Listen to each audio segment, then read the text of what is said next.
Hi friends, welcome. Bharathi Kannamma இன்னைக்கு எபிசோட்ல வந்த இன்ட்ரெஸ்டிங்கான சீன்ஸ் பத்தி பார்க்கலாம். சௌந்தர்யா கண்ணம்மாட்ட எதனாலமா நீ இப்படி திடீர்னு மயக்கம் போட்டு விழுந்துட்ட அப்படின்னு கேக்குறாங்க. பாரதியுமே அங்கதான் நின்றுட்டு இருக்கிறாரு. கண்ணம்மா முகத்துல நான் சிகரெட் ஊதுனதை சொல்லி கொடுத்துட்டானா என்ன பண்றது அப்படின்னு சொல்லி பயந்து போய் நின்றுட்டு இருக்கிறாரு. ஆனா கண்ணம்மா பாரதிய காட்டி கொடுக்கல. நான் ரூம்ல தனியா இருக்கிறப்ப யாராவது வந்தாங்கன்னா நான் பயந்து போய் இந்த மாதிரி தான் மயக்கம் போட்டு விழுந்துருவேன் மேடம் அப்படின்னு சொல்லிடுறாங்க. சரி, நீ வீட்டுல போய் ரெஸ்ட் எடுமா அப்படின்னு சொல்றாங்க சௌந்தர்யா. ஃபர்ஸ்ட் டேவே பாதியிலே கிளம்பி போனா நல்லா இருக்காது மேடம், நான் கிளாஸை முடிச்சு கொடுத்துட்டே போயிடுறேன் அப்படின்னு கண்ணம்மா சொல்லிடுறாங்க. கண்ணம்மா நடந்த விஷயங்களை பத்தி அவங்க ஃப்ரெண்டு மதுட்ட சொல்றாங்க. பாரதி இவ்வளவு மோசமா நடந்துப்பான்னு நான் எதிர்பார்க்கவே இல்லை அப்படின்னு மது சொல்றாங்க. வேணா பாரதிட்ட போய் எதனால கண்ணம்மா கிட்ட இப்படி நடந்துகிட்டேன்னு திட்டட்டுமா அப்படின்னு கேக்குறாங்க. பாரதி அவனோட பவர் என்னன்னு காமிச்சிட்டான், இந்த கண்ணம்மாவோட பவர் என்னன்னு நான் அவனுக்கு காமிக்கிறேன் அப்படின்னு கண்ணம்மா சொல்றாங்க.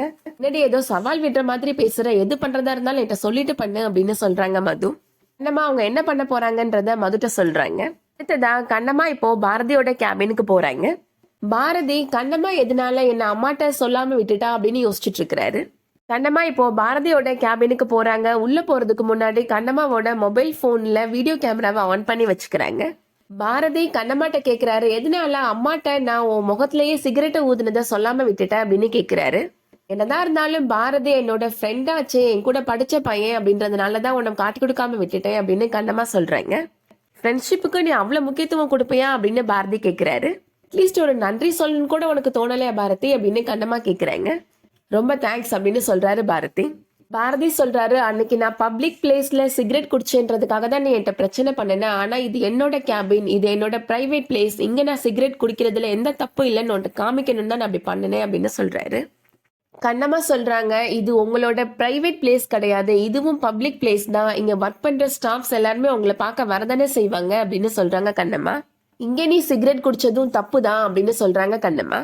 அம்மாட்ட நீ என்ன சொல்லி கொடுக்காதத அட்வான்டேஜா எடுத்துட்டு எனக்கு அட்வைஸ் பண்ற வேலையெல்லாம் வச்சுக்கிடாத, நான் என்னோட அம்மா சொன்னா கூட நான் கேட்க மாட்டேன் அப்படின்னு சொல்றாரு பாரதி. எனக்கு சிகரெட் குடிக்கணும்னு தோணுச்சுன்னா அது பப்ளிக் பிளேஸா இருந்தாலும் சரி, இல்ல என்னோட பிரைவேட் பிளேஸ்னாலும் சரி, நான் செய்யதான் செய்வேன் அப்படின்னு திமிரா பேசுறாரு. அவ்வளவு ஈகோவா உனக்கு அப்படின்னு கண்ணம்மா கேக்குறாங்க. இந்த இடத்த விட்டு இப்ப நீ வெளியில போறையா, இல்ல அப்போ உன் முகத்துல சிகரெட்டை ஊதுன மாதிரி மறுபடியும் ஊதட்டுமா அப்படின்னு கேக்குறாரு பாரதி. கண்ணம்மா சொல்றாங்க, உனக்கு பிடிக்கலன்னா நான் கிளம்ப வேண்டியதுதான் அப்படின்னு சொல்லிட்டு பாரதியோட மொபைல் போனையும் சிகரெட்டையும் அங்கிருந்து எடுத்துட்டு போறாங்க. பாரதியோட ரூம் டோரை க்ளோஸ் பண்ணிடுறாங்க. டோரை திறக்க போறையா இல்லையா அப்படின்னு பாரதி கத்துறாரு. இங்க இருந்து ஒரு சின்ன சத்தம் கூட வரக்கூடாது அப்படின்னு கண்ணம்மா சொல்றாங்க. கண்ணம்மா மொபைல் போன்ல பாரதி பேசினதை ரெக்கார்ட் பண்ணி வச்சிருக்கிறத போட்டு காமிக்கிறாங்க. நானா கதவை திறக்கிற வரைக்கும் இங்க இருந்து ஒரு சத்தம் கூட வரக்கூடாது, அப்படி வந்துச்சுன்னா இந்த வீடியோவை நேரா போய் நான் உன்னோட அம்மாட்ட போட்டு காமிச்சிருவேன் அப்படின்னு சொல்றாங்க. அதுக்கப்புறமா எல்லாரும் முன்னாடியும் நீ அசிங்கப்பட்டு தான் நிக்கணும் அப்படின்னு கண்ணம்மா சொல்றாங்க. கண்ணம்மா இப்போ அங்க இருந்து போயிடுறாங்க. சௌந்தர்யா இப்போ அங்க இருந்து கிளம்புறதுக்கு முன்னாடி செல்வம்கிட்ட கேக்குறாங்க, பாரதி வீட்டுக்கு கிளம்பிட்டானா அப்படின்னு கேக்குறாங்க. இல்லம்மா, பாரதி தம்பி இன்னும் அவரோட கேபின்ல தான் இருக்கிறாரு அப்படின்னு அவர் சொல்றாரு. சௌந்தர்யா சொல்றாங்க, பாரதி நினைச்சா ரொம்ப ஆச்சரியமா இருக்கு அப்படின்னு சொல்றாங்க. ஸ்கூல் முடிகிற டைமே வந்துருச்சு, ஸ்டூடெண்ட்ஸ் டீச்சர்ஸ் எல்லாருமே கிளம்பி போக ஆரம்பிச்சுட்டாங்க அப்படின்னு சொல்றாங்க. நானும் கிளம்ப போறேன், பாரதி இன்னும் பொறுப்பா அவன் கேபின்ல இருக்கிறத நினைச்சா எனக்கு ரொம்ப சந்தோஷமா இருக்கு அப்படின்னு சொல்றாங்க. சௌந்தர்யாவுமே இப்போ அங்க இருந்து கிளம்பி போயிடுறாங்க. கண்ணம்மாவோட அப்பா கண்ணம்மாட்ட ஃபர்ஸ்ட் டே கிளாஸ் எப்படிமா இருந்துச்சு அப்படின்னு கேக்குறாரு. பசங்க கொஞ்சம் குறும்புத்தனம் பண்ணாலும் என்கிட்ட ரொம்ப நல்லா பேசுறாங்க அப்படின்னு கண்ணம்மா சொல்றாங்க. சரிவா, நானே உன்னை வீட்டுல டிராப் பண்றேன் அப்படின்னு கண்ணம்மாவோட அப்பா கூப்பிடுறாரு. பாரதியை நான் லாக் பண்ணி வச்சிருக்கிறேன்னு, நான் போனா தானே கதவை திறந்து விட முடியும் அப்படின்னு கண்ணம்மா நினைக்கிறாங்க. இல்லப்பா, நீங்க போங்க, நான் வந்துடுறேன் அப்படின்னு சொல்றாங்க கண்ணம்மா. காலையில உன்னை கூப்பிட்டு வர மாட்டேன்னு சொன்னதுனால உனக்கு அவ்வளவு ஈகோ வந்துருச்சா அப்படின்னு மனசுல நினைக்கிறாரு கண்ணம்மாவோட அப்பா. எனக்கு டவுன்ல வேலை இருக்கு, நான் முடிச்சுட்டு வீட்டுக்கு போறேன், நீ எப்படியாவது வந்து சேரு அப்படின்னு சொல்லிட்டு போறாரு.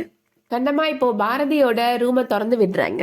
எவ்வளவு திமிர் இருந்தா என்னோட ரூம் கதவை அடைச்சிட்டு போயிருப்ப அப்படின்னு பாரதி சண்டை போடுறாரு. என்னால சிகரெட் பிடிக்காம இருக்க முடியாது, அதனாலதான் நான் சிகரெட் பிடிச்சேன் அப்படின்னு சொல்றாரு பாரதி. நான் உன்னை லாக் பண்ணி கிட்டத்தட்ட 5 மணி நேரம் இருக்குமா அப்படின்னு கண்ணம்மா கேக்குறாங்க. இந்த 5 மணி நேரமும் உன்னால சிகரெட் குடிக்காம இருக்க முடியாதானே செஞ்சுச்சு அப்படின்னு சொல்றாங்க. அப்படியே உன்னால இந்த பழக்கத்துல இருந்து வெளியில வர முடியாது அப்படின்னு கேக்குறாங்க கண்ணம்மா. உன்னால சிகரெட் குடிக்காம இருக்க முடியும் அப்படின்னு உனக்கு புரிய வைக்கிறதுக்காக தான் நான் இந்த மாதிரி பண்ணினேன் அப்படின்னு கண்ணம்மா சொல்றாங்க. இதை என்னோட ஈகோன்னு நீ நினைச்சுக்கிட்டாலும் சரி, இல்ல உனக்கு புரிய வைக்கணும்னு நான் உனக்கு உதவி பண்ணேன்னு நினைச்சாலும் சரி அப்படின்னு சொல்லிட்டு போறாங்க கண்ணம்மா. பாரதியும் யோசிக்கிறாரு. அதோட இன்னைக்கான எபிசோட் முடியுது. இந்த வீடியோ உங்களுக்கு பிடிச்சிருந்துச்சுன்னா லைக் பண்ணிக்கோங்க. ரெகுலர் சீரியல் அப்டேட்ஸ்க்கு நம்ம சேனலை சப்ஸ்கிரைப் பண்ணிக்கோங்க. தேங்க்ஸ் ஃபார் வாட்சிங்.